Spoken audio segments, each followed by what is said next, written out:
Thanks a lot for the introduction. And I would like to thank you all for attending my PhD presentation today. It's so nice to have you all here.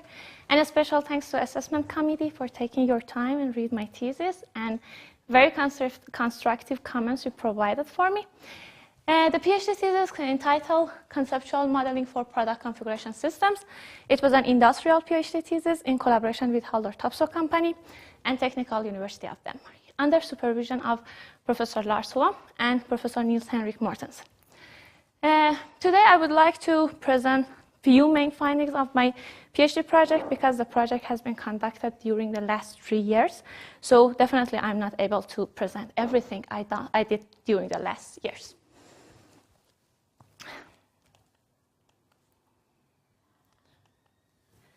Yes, I would like to start with agenda of the session.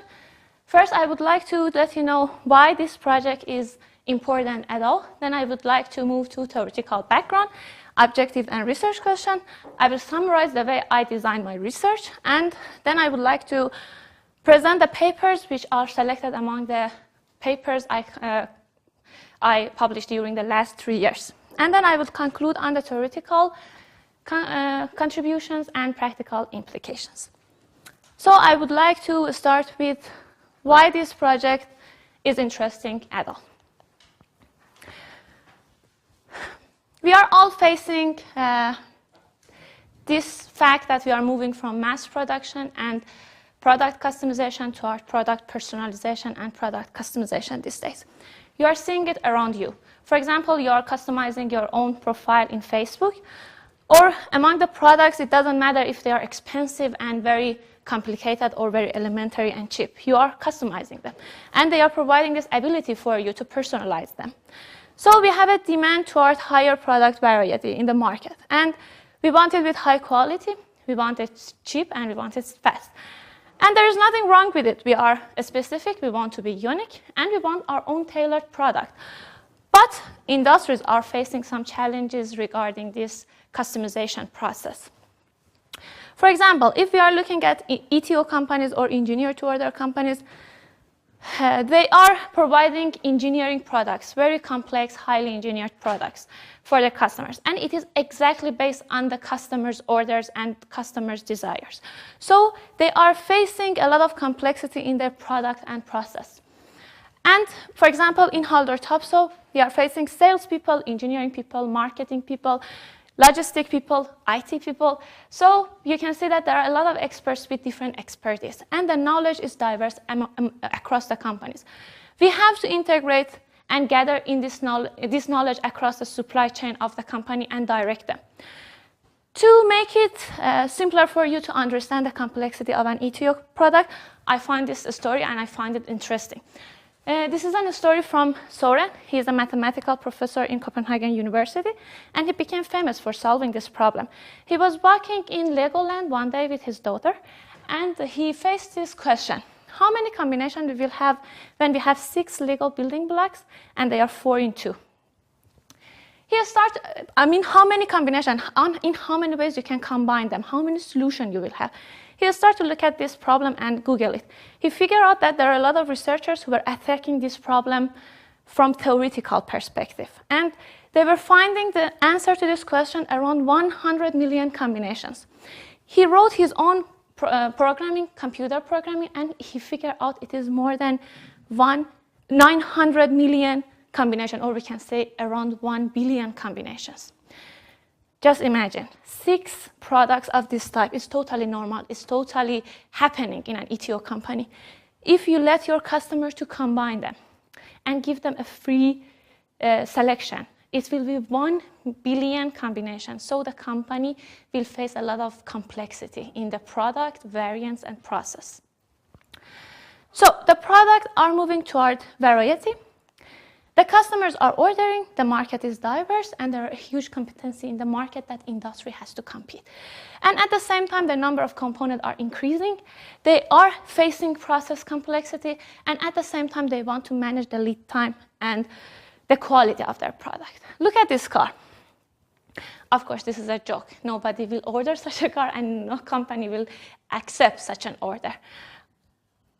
What can you see? besides it's ugly, I know it's ugly, but what I can see in this figure is a lot of problem for this company. There are a lot of components, colors, I don't know about interior design, but there are a lot of things that the company have to take care of and produce for the first time. So this company is facing a lot of problem or complexity during producing this car. So what is the solution? Normally, when we are talking about complex, highly engineered products, human beings are not capable of remembering all the components and combination of this product. So normally, what we are proposing is an IT smart solution to take care of the problems and combinations. Product configuration systems are attracting a lot of attention from industries, and they are paying a lot of attention to include them in to reduce their complexity in the product and process. But what is a configurator at all? A configurator simply is an IT system, which is set of components and the connection between these components, which is limiting the solution space for the customer. So the component can be used to design some artifacts. For example, if you have 6 Lego 4-in-2, you can use them to design your own product. But what the customer cannot do is to design a new component or variant. And as an IT engineer, if the company tell me that this is the only solution we are providing for our customers to combine these 6 Legos, then the customer is limited to this solution. So the solutions and the solutions for combining the products is defined. So why are we using a configurator at all? When the customer is coming to a company and ordering a product, that point is out of huge value for the industries. It's called customer decoupling point. From this point afterward, the company take the time to deliver the product to the customer, and it is calling lead time. If we are preparing some work before the customer is coming to us and orders the product, then we are spending less time to deliver the product to the customer. In ETO companies, normally we have some norms and standards, and when the customer is ordering the product, they are taking a long road ahead to deliver the product to the customers. That's the definition of a traditional ETO company. What we are aiming to do in these companies is to standardize the parts and modules, and normally use a configuration system or an IT system. And when the customer is coming to us and ordering the product, then we are delivering the product in a shorter time and with a higher quality. When you are using a configuration system as an end user, what you can see is the user interface. But that's not a configuration system, or the configuration systems are not just a user interface or selectors. They are more than this. They are containing the whole product knowledge at the company. They are containing all the calculation and all the prices and all the rules from the products. And they are even containing the integration with other IT systems.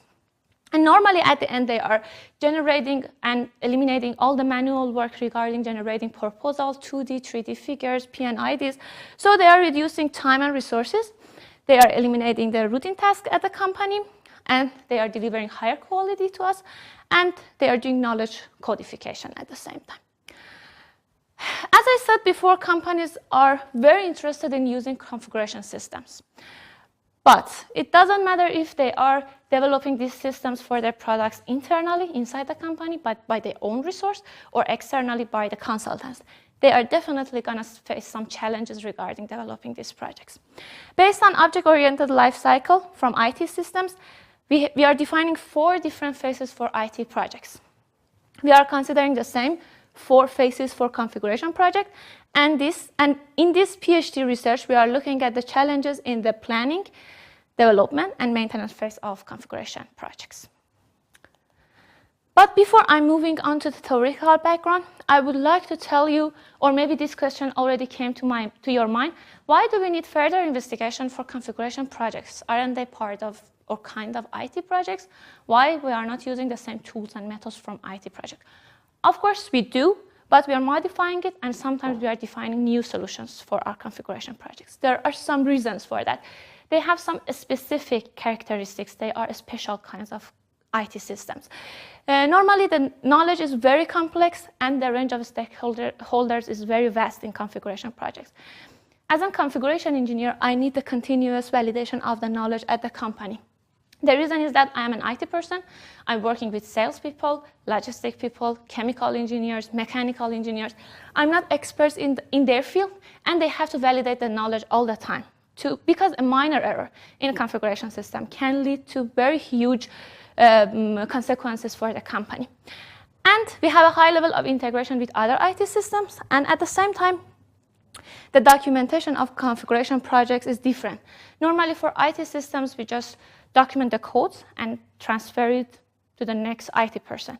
But for configuration projects, we are documenting the whole product knowledge in a language which is understandable across the company. So you can see the differences and why we need further investigation and elaboration on configuration projects. So right now I will move on to theoretical background. I will summarize the topics that I looked at. At the same time, I will look at the challenges or the gaps in the literature we are facing and what we did in this PhD project. First of all, I look at the benefits from using configuration systems. There were a lot of researchers paying attention to benefits. Of course, it's a very interesting area for them to talk about. After that, I look at the challenges in configuration projects.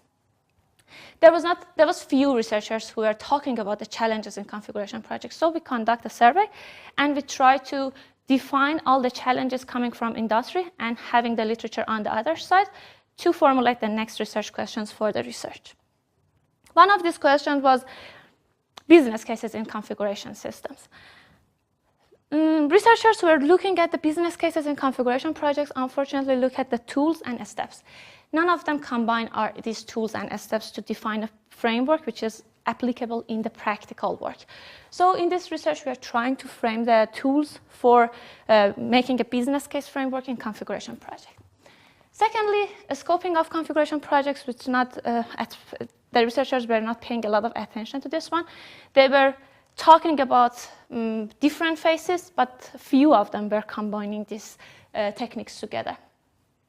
Knowledge management was one of the highest rated challenges in configuration projects, but unfortunately we see this gap in the literature that nobody proposed a framework or a practical solution for managing the knowledge across supply chain. Modeling in configuration systems is very popular among researchers, but in this research we are looking at it to see the influence of different factors when we are using a proper formal modeling technique at the companies. Documentation. There are a lot of researchers looking at IT tools, techniques, modeling techniques, but there was a gap in the literature and in the industry to suggest or to introduce an automatic agile documentation solution for their configuration projects.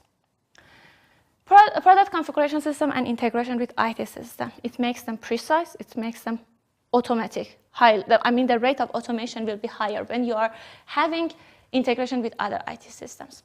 In this research, we are trying to look at it externally, outside the company, and internally, inside the company. Right now, I will move on to objective and research questions and how we define them.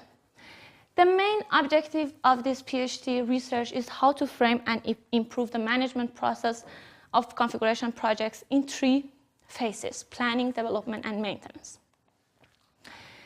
I just put this picture to give you an overall understanding of the whole thesis. And I have to say that I color-coded my question, and I'm using it across the presentation to make it easier for you to follow the questions. This is a schematic view of the thesis. First of all, we are looking at the problem statement. Then we are formulating the research question in 5 questions.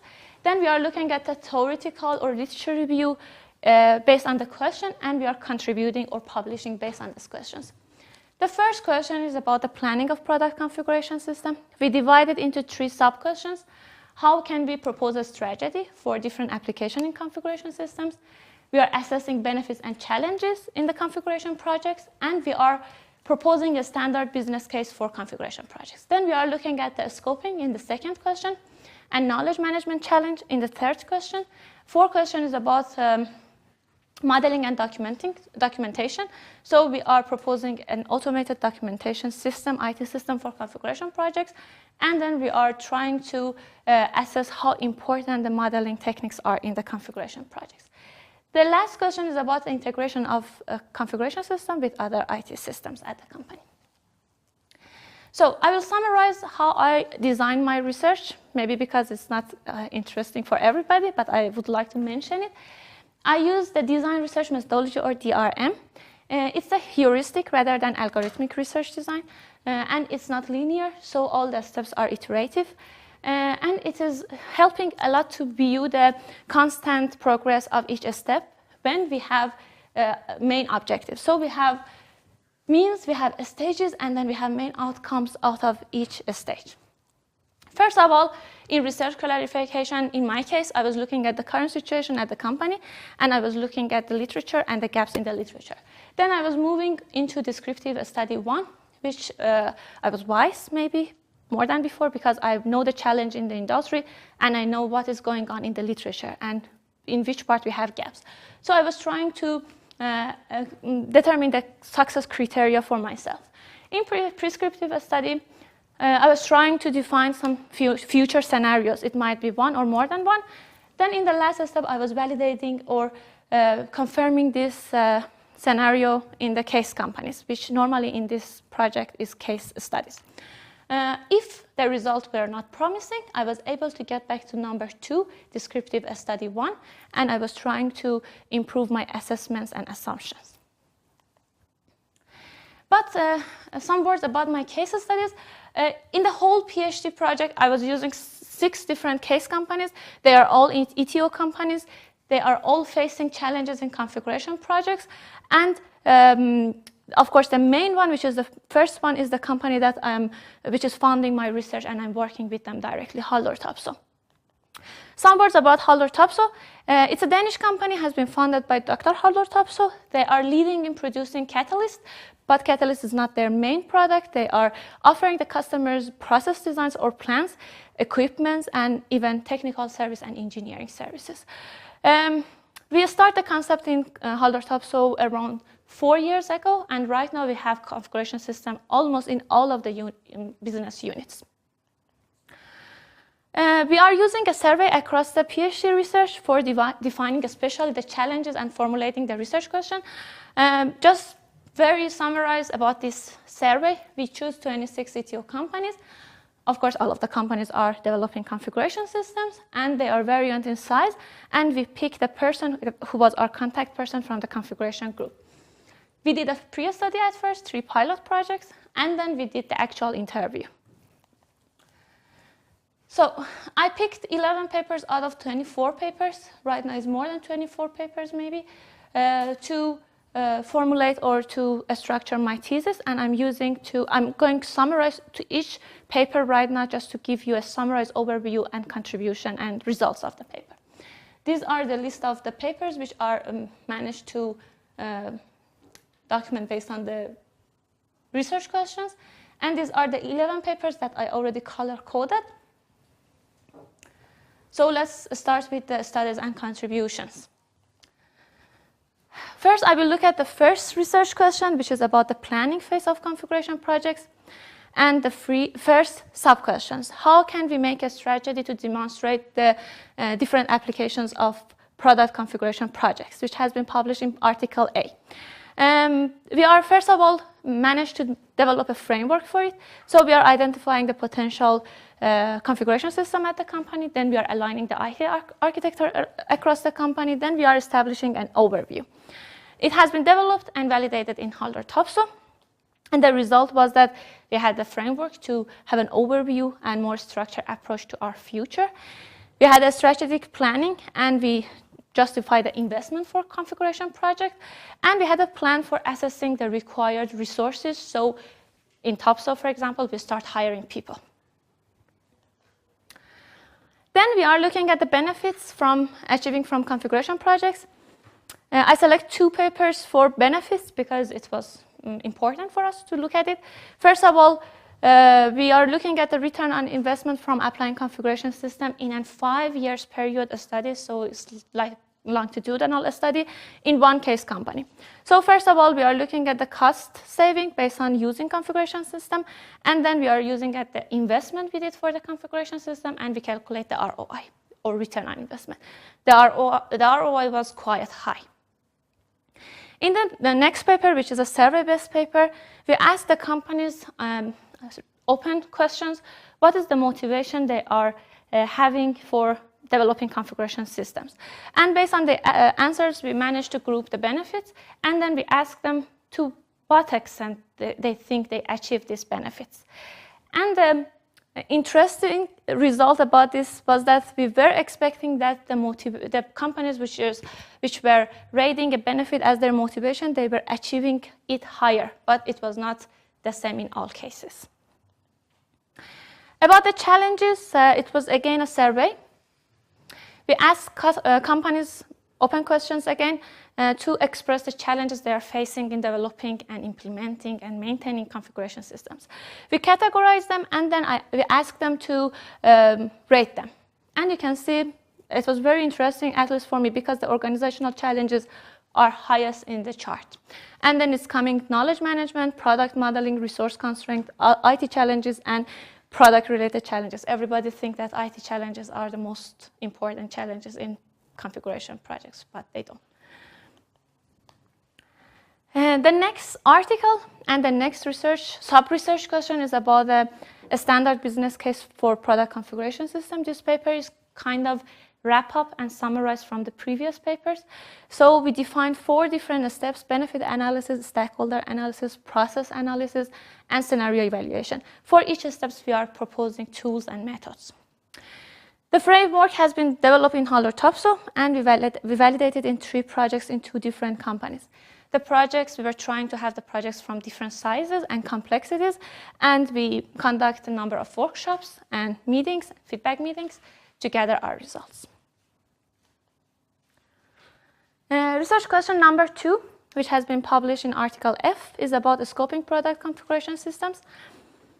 We defined a 5-step framework for scoping configuration systems.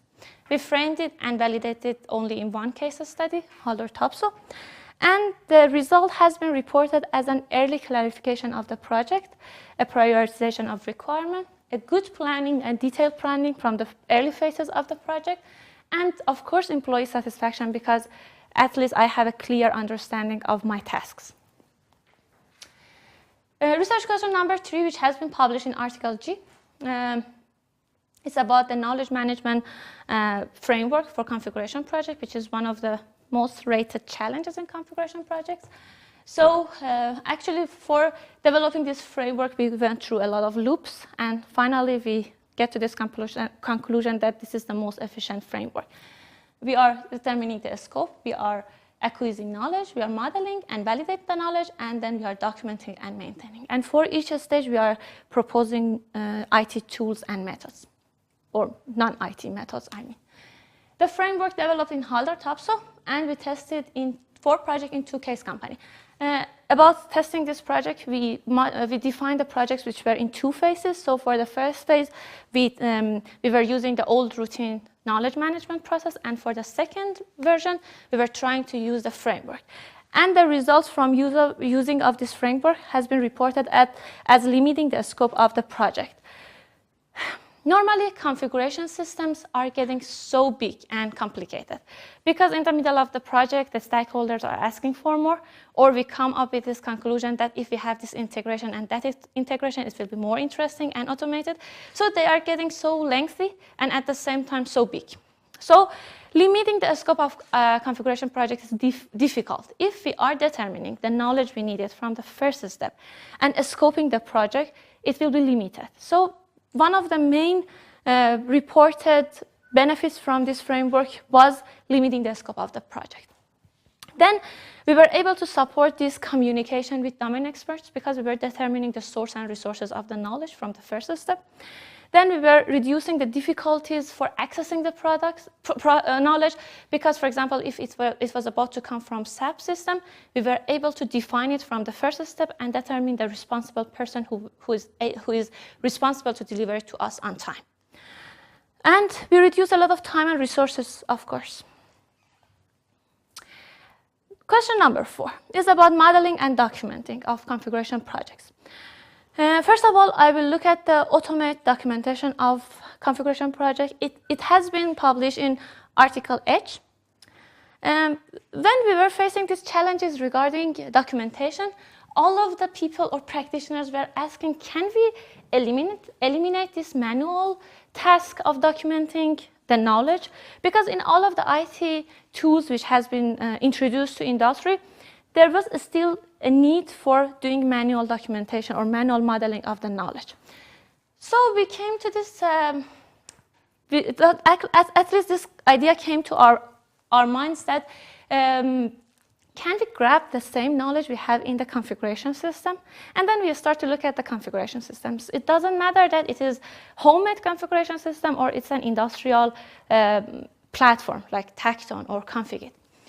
We look at it and we saw that there are specific and determined knowledge that we are modeling in configuration system. And these are the same knowledge which has the need for validation, and it has to be communicated through the supply chain of the development.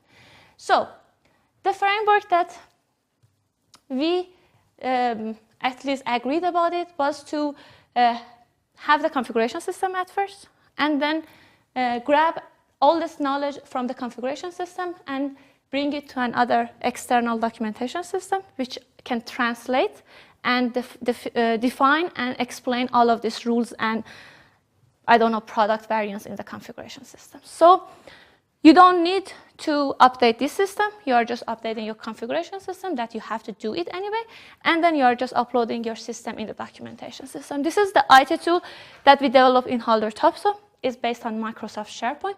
You can see that we have 3 style navigation. We have description of the parts. We have grouping and explanation of the constraint.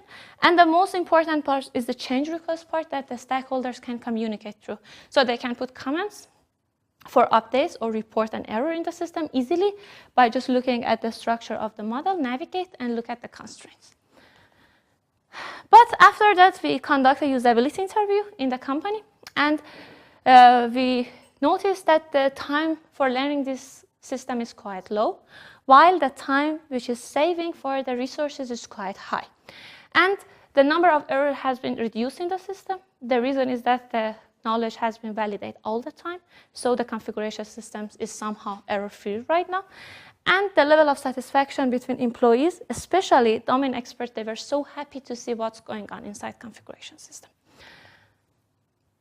The next sub-research question is about the importance of modeling techniques in configuration projects. This is based on the survey, and we are looking at the 3 main factors that modeling techniques can have influence on.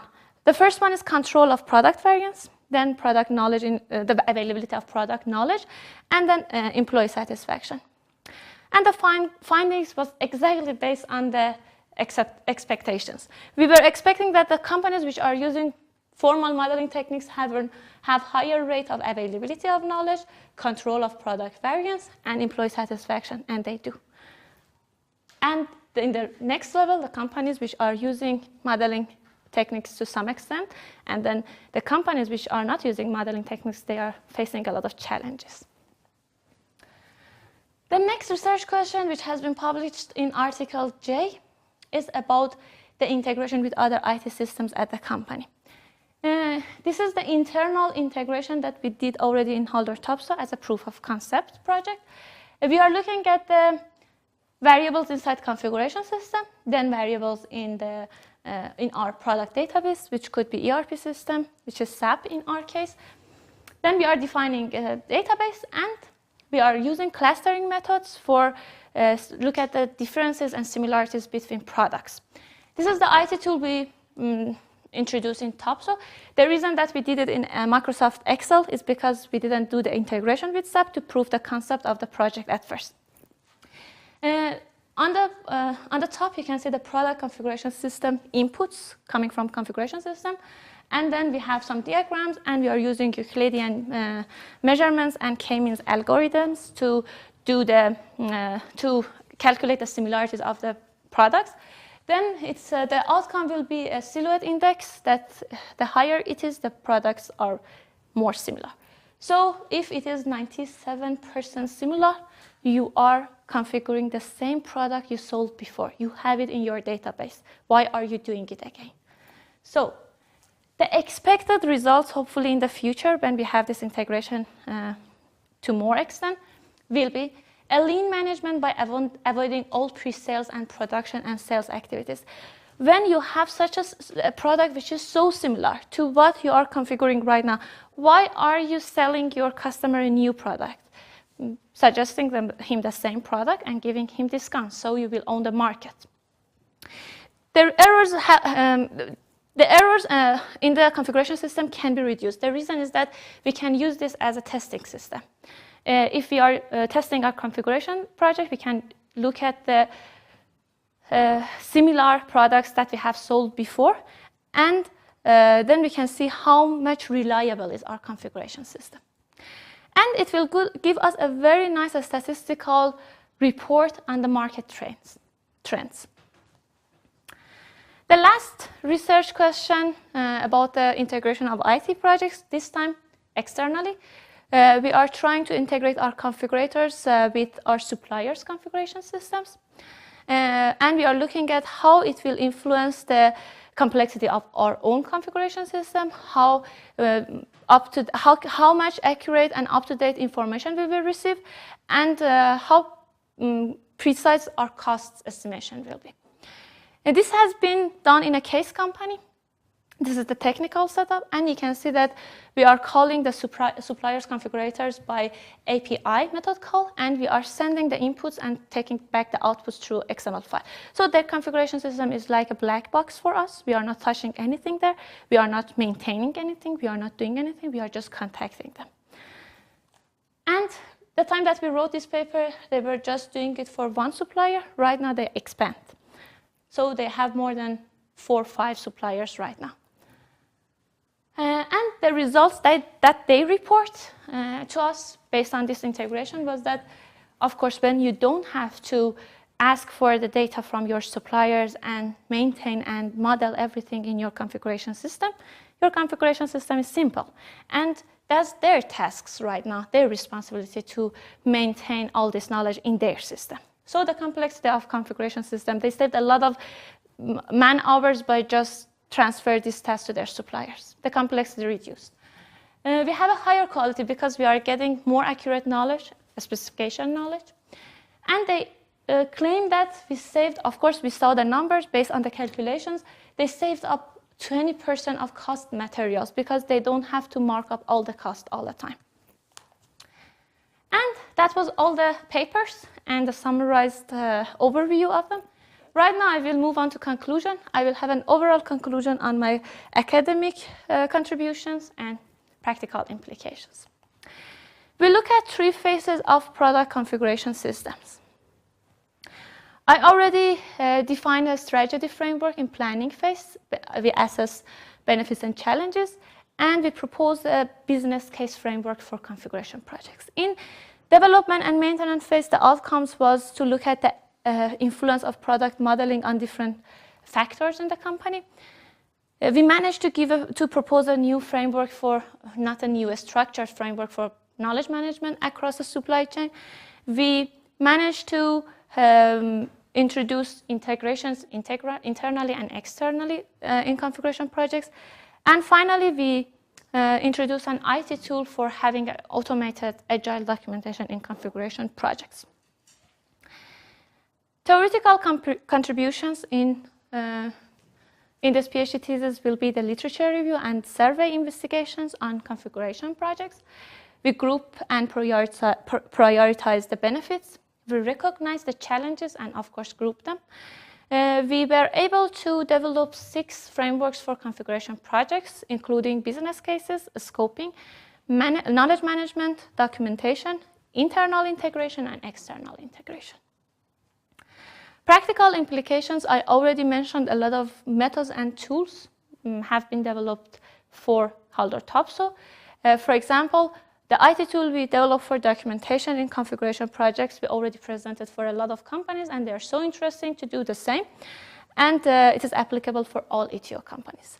The IT tool for identifying the similarities across products, and we have a lot of frameworks and methods introduced, which is totally has been framed for practitioners. And practically, I was the project management, doing the management, development, implementation, and maintenance phase of the product configuration system. So I was able to see the gaps from close distance, and I was able to finding the challenges, especially in implementation phase. At the same time, I was testing my own proposition and research questions myself, and I was asking for feedback. The result from actual implementation was really interesting. But about the future studies. First of all, we managed to test the frameworks and all these tools in industries and in ETO companies. But other ETO companies, other industries, other complexities can make these frameworks more generalizable. About the implementation phase, there are a lot of interesting topics like risk management and change management. And as you saw, it is one of the highest ranked challenges in configuration projects that I would love to look at them in my postdoc research. The footprint of big data and other IT systems when we are using configuration systems, integration with CAD system, ERP systems, simulation systems is very interesting for me to look. But after all, I made it, but I was not alone. There are some individuals here or not here that I would like to express my deepest gratitudes. First of all, I would like to thank my academic supervisor, Professor Lars Hubam. He is so knowledgeable, and I was so lucky to have such a supervisor to answer my question and be so patient during the last 3 years. And my all colleagues at DTU, who if you were not there, guys, it was not so enjoyable these 3 years. Professor Cipriano Forza, who accepted me and hosted me for my external stay, and other professors that I was honored to co-author with them, like Professor Alexander Felfernich, Professor Anasai, and the community of Haldor Topsoe. Topsoe is a great company to work and very friendly environment, and that's why I'm still continuing to work with them. And my colleagues are not like colleagues for me, they are more like friends who helped me during these 3 years, and I learned a lot from them. And I would like to thank my industrial supervisor and my manager, Sana Strand, who is here, and Kenneth for being here, our project manager for configuration systems. And my lovely family who couldn't make to be here, my parents who raised me with a love for science, my sisters Mitra, Saida, and my stepbrother Afshin for being the source of inspiration for me. And the most important person I was so lucky to find this man. He was my soulmate out there. And he was doing his PhD at the same time almost, so he was always there during up and downs for me with a kind of unconditional love. So thank you, everybody. And I would like to close the session with a quote from a famous Persian philosopher. The closer I get, the more I see how far I am. That's what's happening at the end of PhD. Thank you.